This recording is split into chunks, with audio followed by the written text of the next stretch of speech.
中牙界面孔，要在牙界眼中，唔會認會牙舍裡才能，但係認錯，上帝牙界面面，雖然要是。ngày bơi đẹp to nhón nhó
Tes. Hallelujah. Shalom. Shalom. À Di à Sư, à Che, Thái Che Cá Hó. Cảm ơn song tì ha. Một chiều tỏ diễn nhật con diễn nhật dư cổ hẹt kinh hải dư bài liệu ha mẹn ha. Mẹn ngay thằng tỏ kinh nhật ya dư xin nhìn loài à. Hay bá. Chỉ các họ xìu hiong hiong. Bốn chị cài hiong thì chỉ mày. Xin nhìn xa.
Sĩ cái chú chủ gia suy nhân sĩ cái lực lượng แล้วก็ 10 คิดใส่อย่างอาเมนพอเสียวอย่าง主耶穌上帝哈利路亞哈利路亞哈利路亞sĩ cái送小家起來sĩ cái來禱告呀感謝你主耶穌上帝感謝你嘅恩典感謝你嘅恩愛我相信見當照主耶穌上帝我做提醒者本每日責一嘅聖人要學無嘅要妒忌嘅心來接主耶穌嘅聖者感謝你主耶穌上帝你祝福每日責一嘅聖人見當照我相信冇要日責主耶穌並吃嘅我都實盡平我都學嘅心我都要學無嘅心我都嚟讚美我都上帝我都嚟感恩對我都主耶穌上帝感謝你主耶穌上帝我盡平學我都學無嘅心我都妒忌嘅心我都睇要係強嘅心我都係嚟讚美主耶穌上帝即刻相信即盡平學即刻切切地講阿門破小本主耶穌上帝哈利路亞主耶穌上帝安好阿門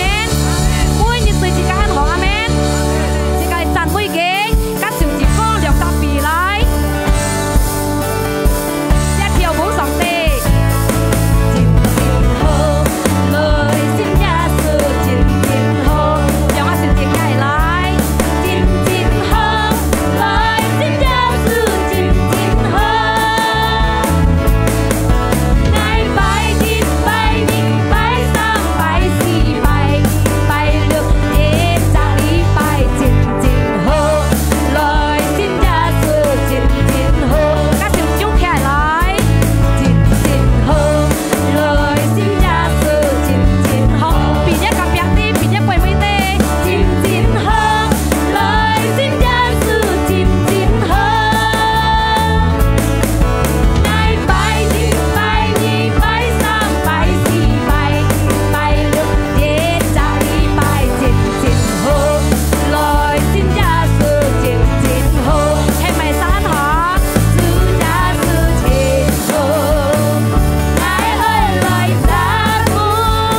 讲无可能对伊上帝，系爱到敬拜嘅耶稣上帝。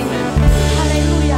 爱唱啊耶稣，兄弟姊妹，即刻慢慢坐转去，即刻慢准备，即刻嘅心，即刻感恩嘅心，即刻感恩嘅心帶到主嘅面前，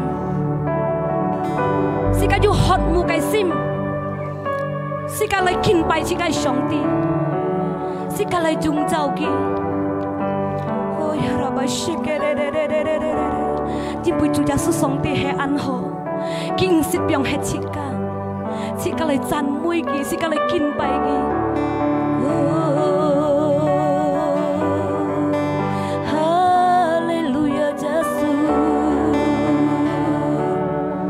愛到山愛你。是叫你上帝，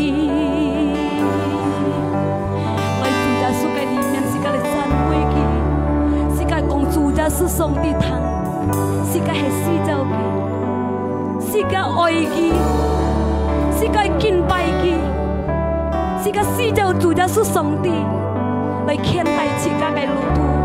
哎呀，我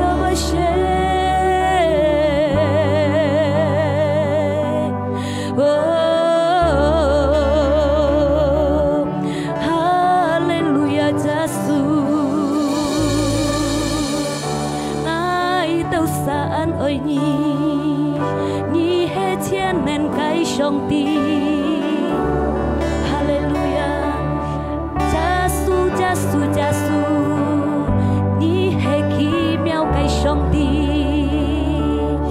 在耶穌嘅名，能夠之後愛到你。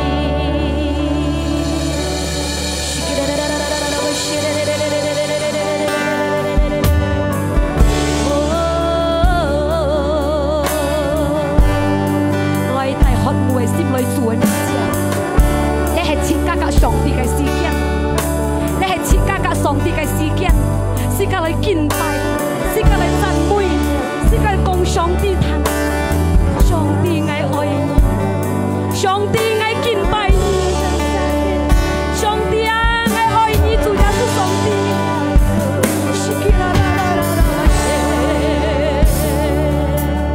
哈利路亞，係千年嘅主，在耶穌基督嘅名。要恢復自家嘅心，能夠恢復自家嘅生命，自家是當照，自家相信嘅。哈利路亞，哈利路亞。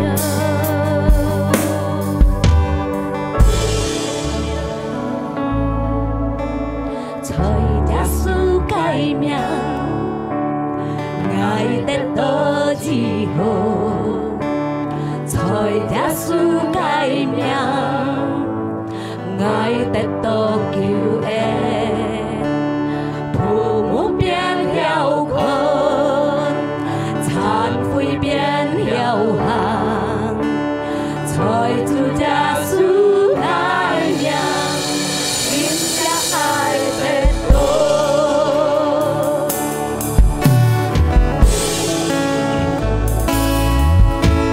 在耶穌愛名。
上帝，愛就感謝你，愛就渴慕對你，愛就愛愛你，哈利路亞，耶穌上帝，呼啦呀啦啦呀啦啦呀啦吧啦呀啦布，耶穌上帝，感謝你主耶穌，哈利路亞，哈利。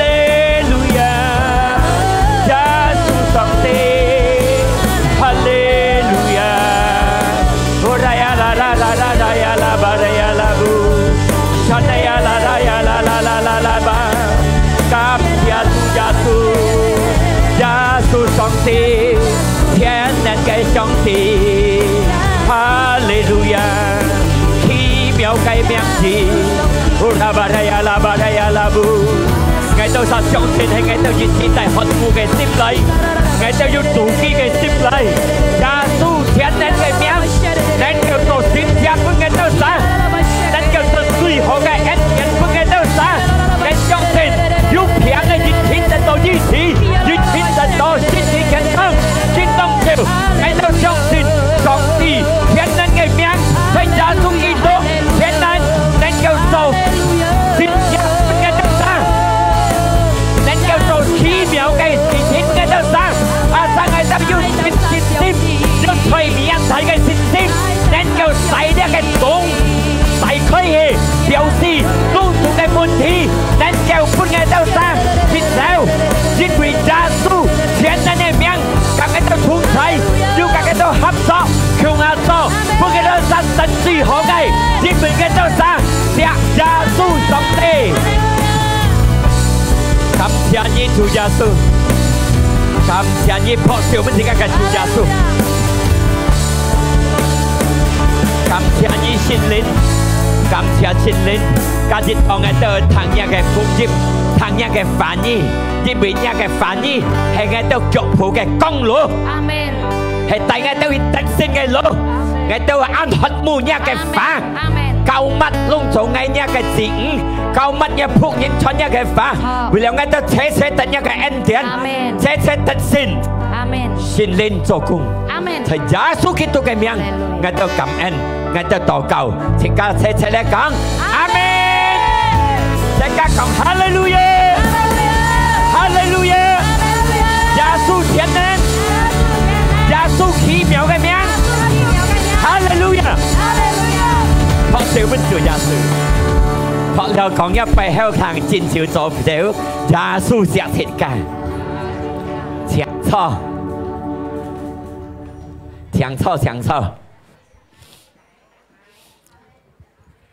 ฮาเลลูยาอยู่平安ไง相信ลุงจงอยู่แต่สองที่แก平安อาเมนน่าจะกล้าเลียยัดปุ่นของต่อโรมาปัด28上帝格是格強下座上帝格通下座咪意思นะ上帝要格天大食家上帝要幫持食家所以你成日你喺度食家啲命容易命貴但係食家要上帝嘅人要耶穌基督嘅人食家唔是驚唔是因為佢做最好本食家得因為食家錫上帝人相信曬講阿門哈利路亞呢個經節有講到見下食家啲只講見下藝啲ใช่講見下藝啲มัน有กับแบบ啲มั้ง見下藝人啲เวลาที่จ่อสิกา啲มันอยู่ฝักเส้นใหม่ตรงสิกา啲ให้สิกาอยู่กินก็ทุ่งขู่กินก็มุนทีกินก็แปดเซตจังที่เห็นมั้ยนะยิ่งเป็นสิกาที่สองที่มาไงที่มาไงที่มาไงไม่ใช่ที่จ่อเทวหลุดชนเลยเหรอการไม่มั่งแข็งฮะกินหาไงที่สองที่กัดก็คิงหาจ่อลุงจงยิดเช็ด本是家得最好嘅，每一個日地望上帝做本意得最好嘅。所以是家禱告上帝望答應唔好罵唔好壓，因為家時間日到是家地上帝家是家強下做一切，本是家得最好嘅，但係佢本是家得最好呢？因為到切家都係寫嘅，阿們。你們一個別要寫上帝嗎？寫上帝，寫後佢講，切家都係上帝寫嘅。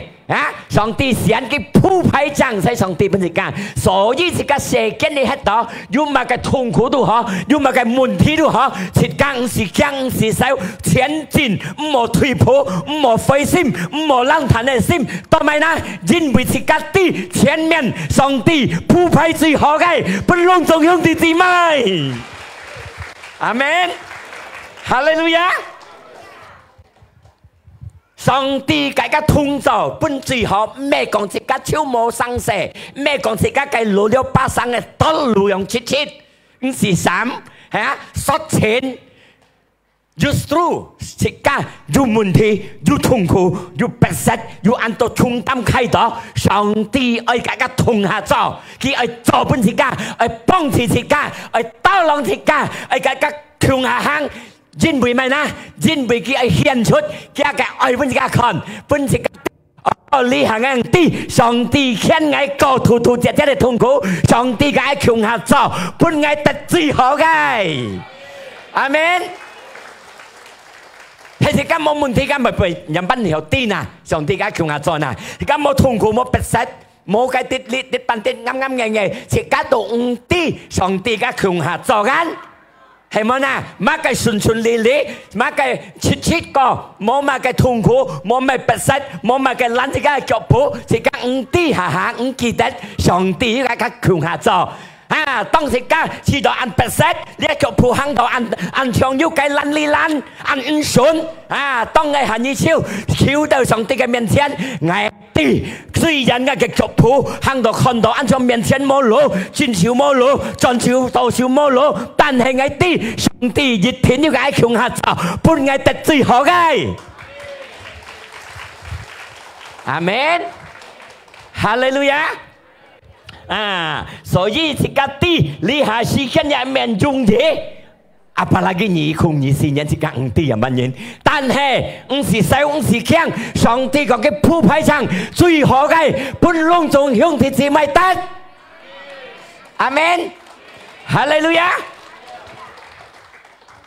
佢個通做乜嘅提議，佢愛大家強下做乜嘅呢？做改變自家嘅心想。改變自家呢度唔好嘅，佢愛強下做，愛幫助自家人生下按自私，自家人生下按耐心，自家人生按為發展，所以上帝愛大家強下做，勸大自家去過，你不壓嘅啊，唔甘忍嘅啊，灰心嘅啊，痛苦嘅心啊，你都為發展嘅心啊，隆重嘅勸大自家過，大自家去變最好嘅心想。最有耐嘅人，最好嘅人，阿們，你係佢提議嚟做，因為佢大家強做，長期咩講長期作長毛，長長嘅跑咩，長上帝嘅心想，長家嘅偏見，要耐，要人良人，隆重要做好，家上帝愛嘅，講一夾一啲唔係發聲啲啊，自家老人。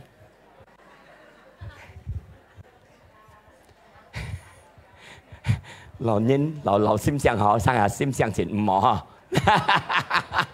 所以上帝愛改變自家嘅心想，從唔好去大家改變變好嘅，阿們。隆重嘅改變，向上帝有人良人，心肝度唔係不壓，唔係唔甘人，唔係不納人，呢上帝愛改變自家嘅心情。所以自家愛要將人嘅心嚟本上帝改變，照上帝嘅反意行，一天自家要改變，阿們，哈利路亞，有嗎？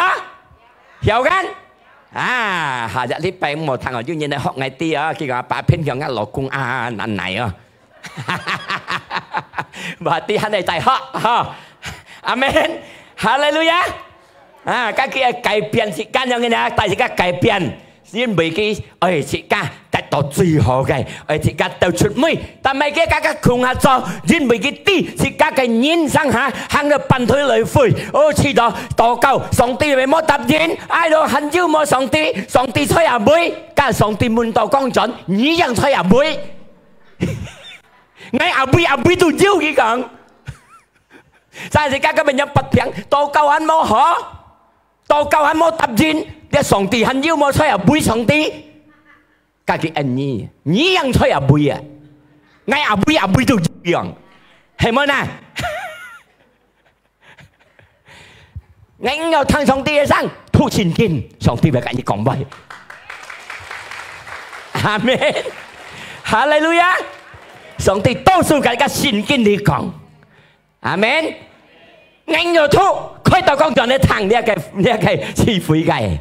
阿門，哈利路亞！因為上帝愛改變世界，因為甲上帝強下行，咩講世界睇到上帝，相信了上帝，路總之順利利，冇白色，冇痛苦，腳步順到出咩？我開個經節俾大家看，在馬太福音14:30時間嚟看。馬太福音14:30กับ31節，一出係講到，當計熱下，遲到要風吹到嘅樣，佢驚到佢驚嘅下，佢就潛下去，佢說上帝到浪嚟，然後耶穌嘅手馬上衝出去，到浪佢見佢行嚟，佢用你但係唔相信嘅講，但係你擔心，一講係咪呢？一出係講到計熱時期，一個耶穌就嘅12門徒，呢篇福個案篇福。berarti kat Yesus kung ako lah. Dia cái còn đó dia kinh chết cái tặng cô cái chết Yesus xây sống tụ tại cái tí tụ cái cả sợi mũ. Khi để ban phu thầy phong chiến. Berarti kat Yesus kung hắn như phong chiến không? Hay mà na? Chỉ cả相信Yesus hắn như môn thi gan. Chỉ cả kat Yesus thành Yesus相信一條心學母，咩半hắn như môn thi gan. Còn nhắc cặp ti yên bởi gan sẽ kiến đi hết đó. Amen. 甲耶穌強下個呢片個恩片，要風前來，你風前安排，把大哈呢班12門徒講我風前牽上出海，佢最強嘅，家佢別殺做牽五嘅，佢最強打呢啲風水嘅，因為佢出海出上牽五牽緊，耶穌都做呢出做數嘅，佢乜咪癲啊？但係耶穌前人嘅主隆重熱切，冇要講冇可能對耶穌基督。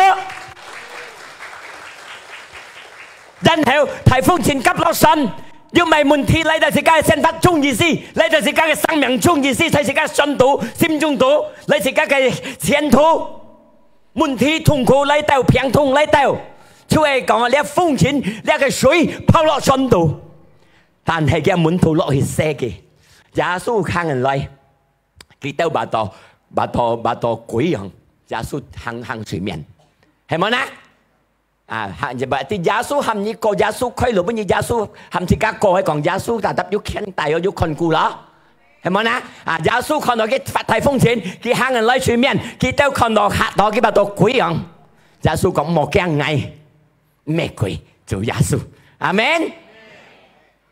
Yesus命令，Yesus ham thì các， 今下Yesus ham thì các做咩？咩講順利利，咩係要風前。係咪呢？還要問題，還要痛苦，為嚟到自家嘅生命中先發中。但係你一個彼得佢講唔好驚嚇，咩鬼啊？係你嗎？係你主耶穌嗎？係你嚟行喺行呢水面，去到一面前呢一樣。耶穌講來啊！一個彼得就企埋出嚟啊！你睇下你見睇個圖佢講啊，3個黐咗，一個字你們你rasanya黐咗。講一夾一啲，你心唔安到黐，思想即刻被黐到暗槍，黐到佢被暗魔轉暗槍半槍魔鬼，黐到暗槍咯，黐到暗順咯，唔安到黐，係咪？你一個彼得行嘅半路嘅掹到耶穌佢黐到，要風用人掉出去，風係咪呢？風吹入嚟係跟住你每前學講，你地獄，你拉山一地獄扮硬嘅吹到風，切家沙肥你喺度，下為咗風吹人嚟，係咪風啊？人講切家唔好聽嘅法吹人嚟，人家險切家吹人嚟，痛苦吹人嚟，不適吹人嚟，闊條路吹人嚟，馬雞會吹到自家嘅生命終身不終，係咪呢？但係耶穌講馬雞，你但係硬唔相信。你但係唔擔心，講一及一啲重建下，自家唔好擔心。對耶穌基督，係咪？但係擔心，因為佢喊你過嘅安沙嚟，或者佢咁喊你過，或者佢要照顧，要保佑，要緊你同在，要緊你強下做，最好嘅本意得。耶穌喊自家聽到佢祝福自家，但係你係擔心，佢唔係咪見當朝嘅福音，反而也係門向弟姊妹，但係你唔相信，但係你係擔心，所以自家醫生醫療心量下唔望，要辦到教處又唔望，要辦，你但係唔相信，但係唔擔心。講一及一啲重建下，唔好擔心，100%係信主耶穌。阿們。你風險思想唔嚟威脅切家，唔嚟不實切家，各樣嘅痛苦，各樣問題，你風又咪吹下嚟，不但你哋發危險切家，講快切家，唔看到ทาง人有風險，唔好遲到嘅，認為乜嘅呢？隆重風險可以吹人嚟，但係主耶穌佢自己同在，本自己得最好嘅。然後係咪呢？你到風險吹人嚟，你哋發險切家，講快切家，手難切家，你風險吹人嚟，唔好聽，因為自己嘅生命中咩錢行外幣嚟嘅天，但係主耶穌嘅法嘅天自家，帶自己得勝。阿們，即刻講哈利路亞！哇，很緊張啊！兄弟姊妹要信心。我最少吉講陀吹你班客家詞彙，因為我看3萬要到落提過我嘅隨時，搭飛機嘅先前嘅練很後生過我。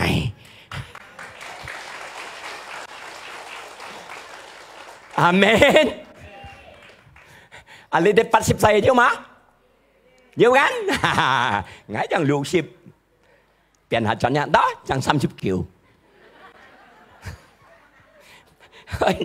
ปันได้ไงเปลี่ยนละมีไงแค่ต่อให้มันนะอย่าดิต้องที่การอยู่มนที之時อยู่痛苦อยู่風險吹人來ที่การ嘅心放真來到上帝嘅面前講主耶穌的雖然能到風險吹到我面前來雖然能到問題來到我面前來我嘅信心真主耶穌要嘅強壯判我得勝阿們哈利路亞要心計提福自己係得計，當主耶穌嘅強下做，本自己得之後，係咪嘅那第一主嘅自己同做，本自己新嘅力量，嘅新嘅精神，阿們，你按聰明，按難，按多錢財，你冇力量，及冇隻精神，你唔要做咩？係咪呢？主耶穌嘅力量，俾個精神嚟行呢個世間，嚟俾自己去到出門得勝嘅路。你冇隻力量，冇隻精神，面前有10個路根本有去減，係咪呢？上帝耶穌基督表彰。不排場，在面前最好嘅，本自己得，所以佢嘅強下做，本自己得最好，本自己得新嘅力量、新嘅精神，嚟本自己去，嚟得到佢不排場嘅，阿們。在以賽亞書40:29節樣講到，主本自己力量，加本自己學嘅，佢自己學，自己拗，佢本自己力量，加本自己精神，阿們。可能這個世界你喺度生嘅時候冇辦法，時候冇變冇路，但係主本嘅力量，本嘅精神來去對付一切，每一間有真愛，阿門，哈利路亞。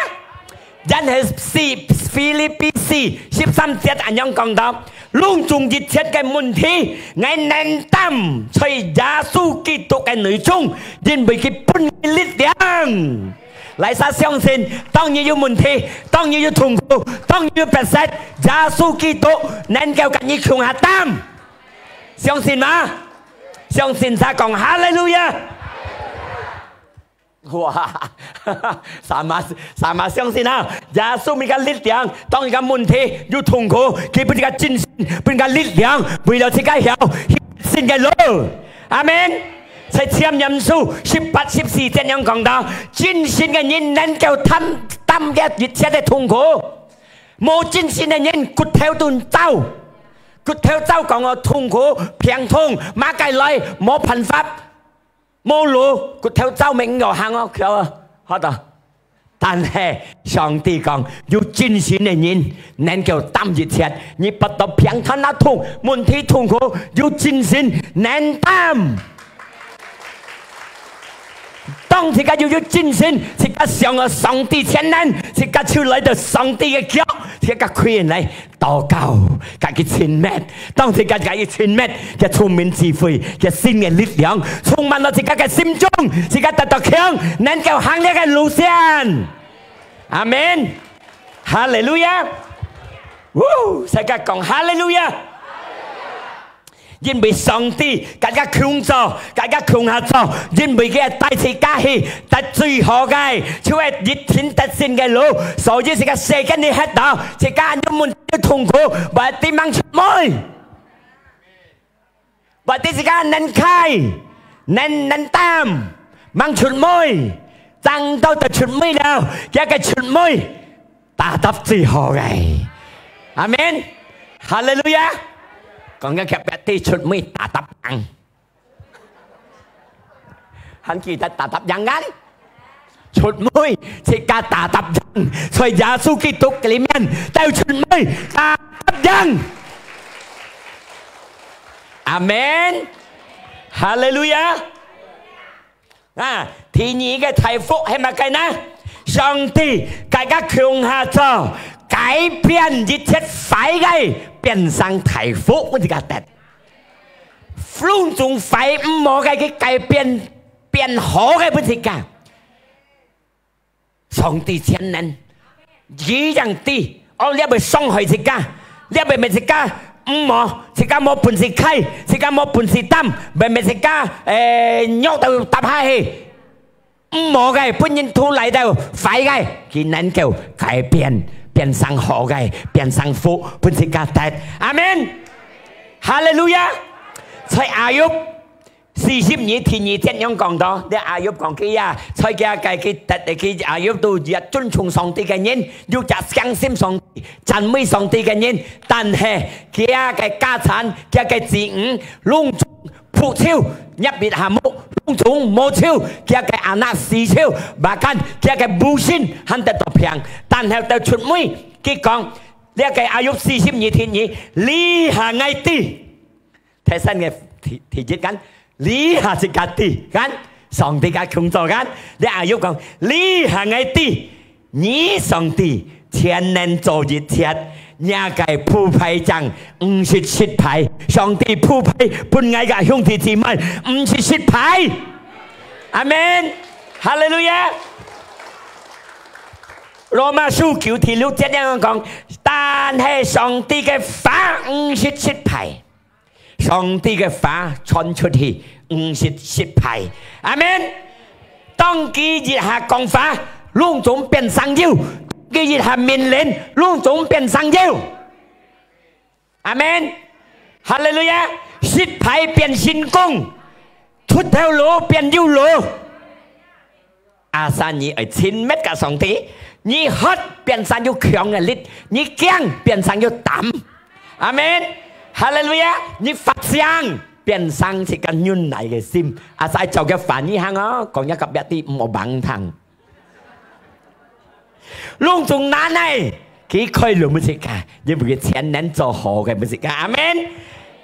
kia cái ngay講呢趟上帝嘅強下做啲，cái呢個故事，ngay咁樣講啊嗬，你聽啦嗬。要จะรออาก็จ้องนั่งอันกินนะลิมอนนี่เนาะจ้องกันจ้องทำไมเราเสียวอยู่อันต่อจ้องเนี่ยลูกกงไงจ้อง做頭夫嘅人，每日嘅開頭夫開出去安泰路要生兩基礎，開出嚟揼嘅屋坯，每就算佢揼屋坯去巴薩安啲，我嗱巴薩香港嘅賣頭夫。จ้องไม่เจ้าสิ่งที่開到嘅屋坯ทางพัน嘅等嘅時間到，每日用人家嘅工作賣頭夫，但係嗰一日佢出路開你上兩基礎嘅路安冇南路比落啲嘅路有個唔冇，啲嘅路很個大，開嘅跳下去，嘅頭夫兩冧轉下去，頭夫面笑。頭夫面笑佢都同佢佢都點解每就算熱天要多夠咯，要讚美主咯，佢咩前問計上帝咯。哎呦，主耶穌上帝，但係我咪低下氣，你哋冇格嘅控制，你哋咪冇幫持我，你哋咪冇照顧我路，我咪低下氣，頭夫面笑，愛陳利變色利，運動變運動樣。叫做前任前計上帝嚟喎，講一及一啲人呢啲冇人計上帝，我驚你都要計，我先講冇計。有啲叫咩轉咯？面咪開轉你唔怕咯，開轉你冇卡，要10點鐘過後接到消息，佢搭一趟屋坯，搭一趟摩托落古堡間問啲仲係。床到落山下，隆重搭俾人死超，佢聽到，佢嚇到聽人消息，你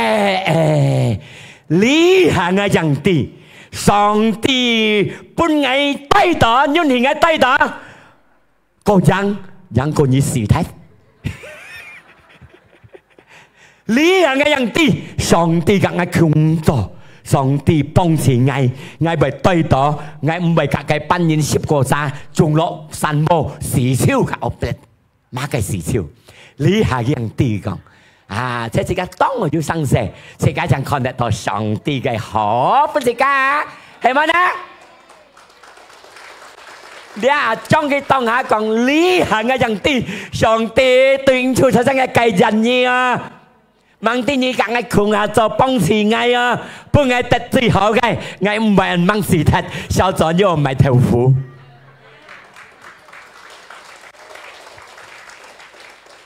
係問跳嘅，係要跌，摸下過2-3日時，要責任，為你簽字嘅冇係跌，加張哥要面頭夫嗎？你講要嘅，叫我裝鴨。面頭夫對待係咪超破少分鐘？上帝同在，冇阿冷嘅最好、最強、最 good， 阿們最強嘅，讓佢俾你一笑啦！上帝做最強嘅，阿們，哈利路亞！冇看佢對打，而家啲嘅出咩乜嘢？出每年快頭夫、面頭夫，上帝人見人嚟買喺度很笑話，猛地位係嘅啲是猛計人，所以你下係個自己要持續設計人上帝嘅，M 一再你下，上帝人諒我，阿們，哈利路亞，上帝能夠同做最好嘅，所以因素。當人家日係結婚，人結婚幫拜做最澎湃。假如嘅結婚要請我耶穌，請我嘅土地，請我耶穌嘅咩咧？哇！講我安啲啊，是幫拜人結婚先，加食酒啊，佢做酒啊，做安排講食講禮拜日一咩咁？而家李生還要講日禮拜嗬，做酒嗬。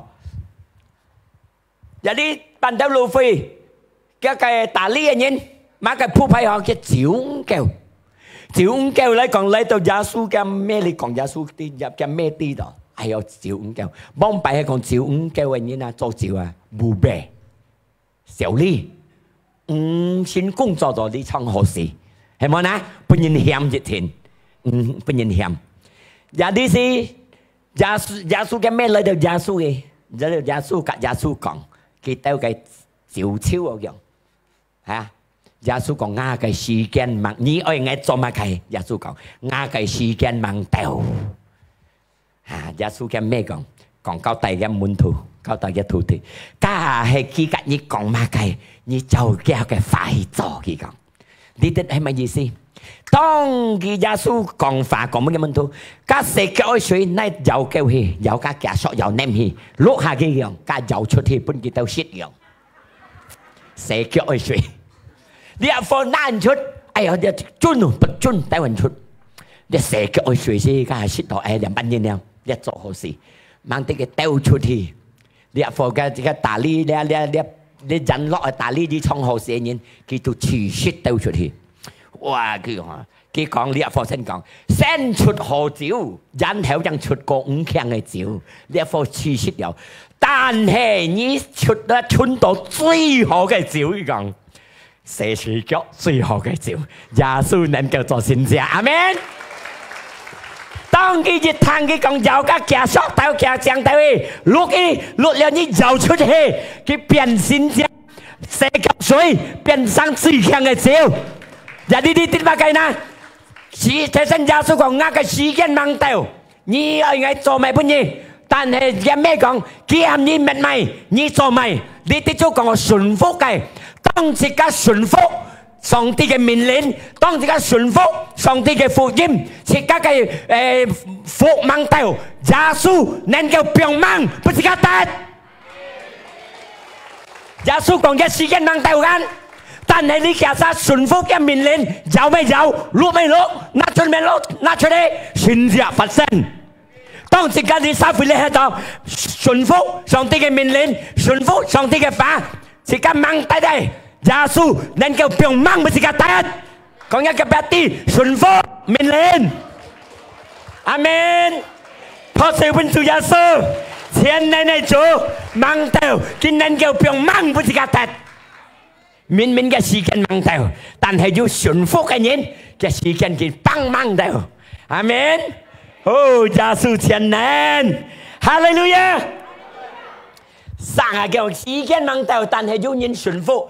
可能自家呢下，自家嘅條路是按白色，還掹傳道，還掹開路，順服上帝嘅命令。明明我而家10年上帝變一嘅，變成咁2年，變成咁1年，順服係上帝嘅命令。哈利路亞！講一個別啲啲冇人問係咪順服？聽講冇反對上帝嘅法。阿門，哈利路亞！破小本主耶穌，很有熱氣啊！嘅用，你彼得出上嘅人傾5嘅人，叫也傾冇5啊！耶穌嘅交頭講錯了啊！看到佢燒爛了啊！二線頭叫也傾5係入不頭人頭，入不頭人。但係佢當做辦嘅都傾爛了、燒爛了，冇利息。耶穌錯嘅彼得嘅信，佢簽啲氣，佢簽片氣，犯法命。你阿彼得講：哇，主啊，叫也喺度傾了發了命，冇得到半條冇得到要半啲利息。但係你含翳傾簽啲氣犯法命。我就要發行，一個彼得談一法，佢簽的一下發明，一個經書講，叫提前不佢見到，上中落，爭啲被簽，到點，含一個教案嘅上嚟，等住第一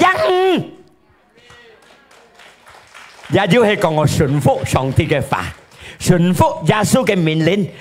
雖然自家只有冇可能，我要見到冇人嘛，冇媽媽殺你啊天公。bạn tông chiều bạn bởi dù tan hệ nhí ham ngay hàng chút thì phản khen khởi chim tê thì cái gì ham顺phúc biến sang台前不给看到，在上帝嘅方面，在耶穌基督嘅方面，冇要講冇可能失敗變成功。阿門，哈利路亞。所以即家做上帝嘅兒女，順服上帝嘅命令。阿門，阿門，哈利路亞。照這個法行，一天失敗，耶穌改變變好嘅。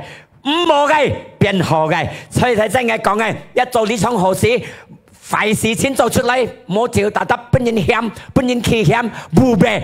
但係上帝嘅變轉，當然要順服，上帝幫忙，佢嘅變轉變成一太福氣，人人識到按好嘅照。阿門。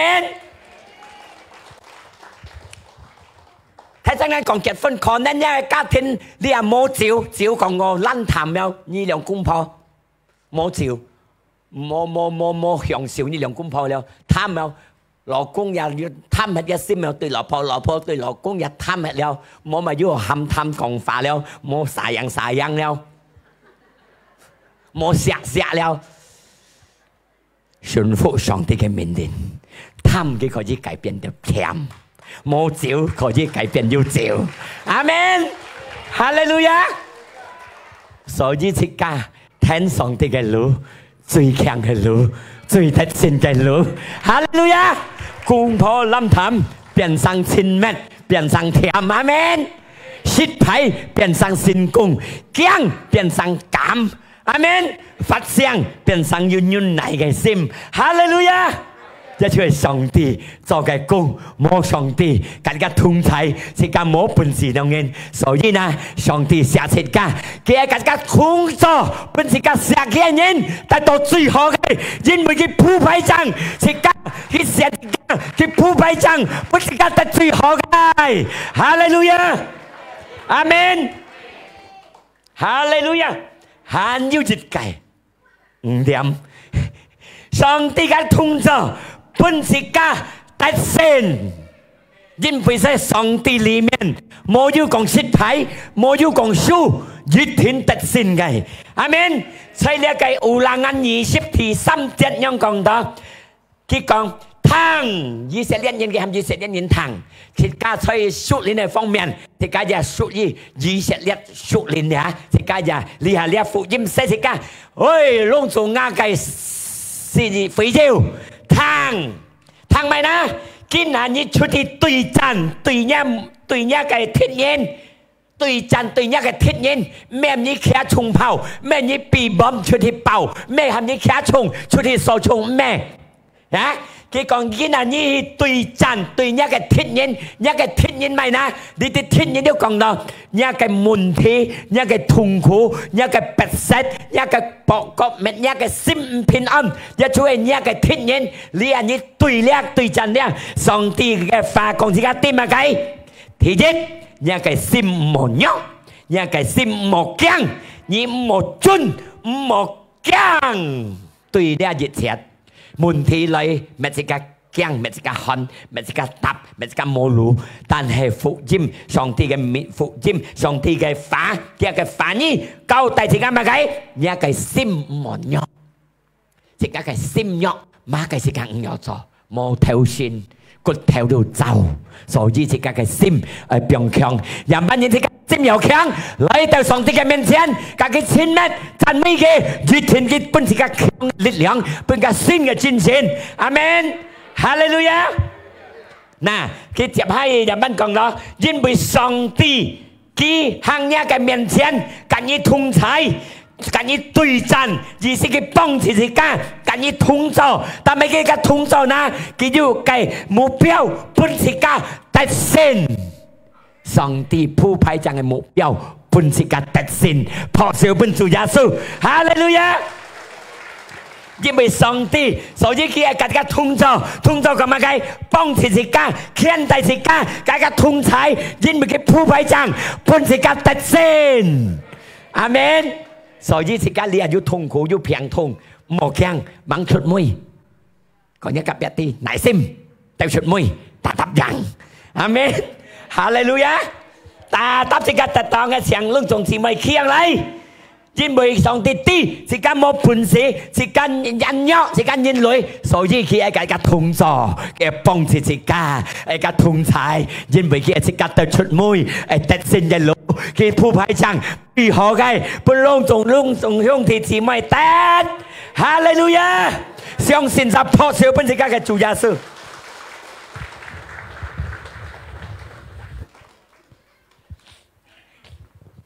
而家嚟，通通就隻心思想心中將在上帝耶穌基督嘅氣，因為佢係本一個新嘅力量、新嘅精神。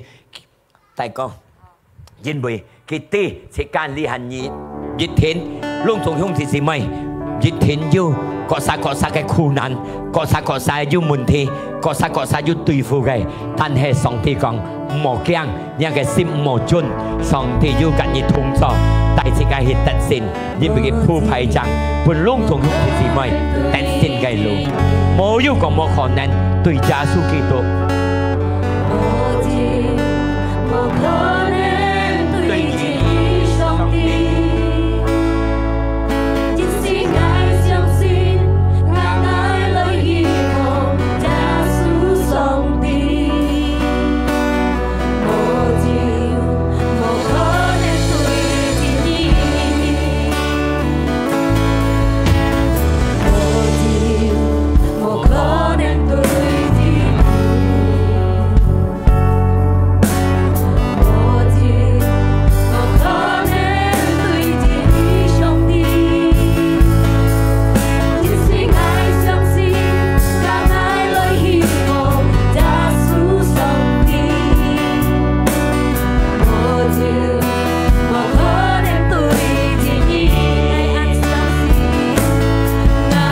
熱天係相信耶穌基督上帝，全能做一切的情感，冇有個冇可能對呢個耶穌上帝有熱團結一講，冇有個冇可能對個信心嘅嘢。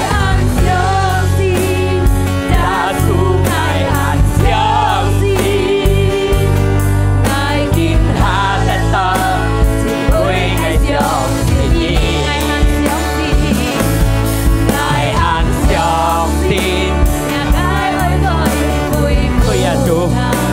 人能夠醫治嘅就晒，對住人能夠醫好嘅就，愛俺相信，耶穌愛俺相信，愛見他的道，只會愛相信你。愛俺相信，耶穌愛俺相信。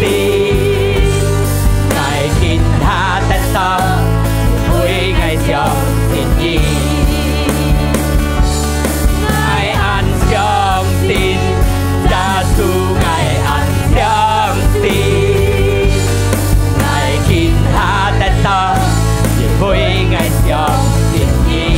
好，最後邊這個主耶穌，也講哈利路亞，愛相信你，全能嘅主，能夠做全家本愛。上帝嘅個同在，本是間新嘅力量，新嘅精神，充快嘅，佢能夠改變最好嘅福，本是間神，因為佢在世間，佢在世界路，相信他講阿門。